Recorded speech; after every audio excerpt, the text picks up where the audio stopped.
Hey, thanks for checking in with Monarch Roofing. This is Doug Sheeran, Commercial Project Manager based here on Hilton Head Island. A couple tips on things we do when we do a roof inspection. Certainly when we do a roof inspection, we're looking at the roof and we're talking about things that you need to know about your roof system. But one of the benefits that I think property managers and asset owners sometimes forget about is we're going to look at the whole roof and report to you on things we see that might not be roof oriented. And that's a real help to you because let's face it, you're not getting on the roof all that often. You know, one of the things I'm going to report here is I've got some fuse boxes on the HVAC systems that the covers have come off. That's obviously dangerous.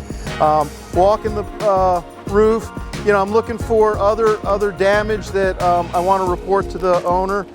You know, right here, I noticed siding that definitely looks like it's damaged.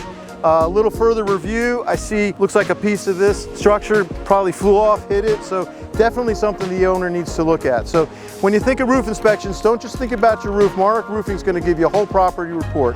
Give us a call at Monarch Roofing. Thanks.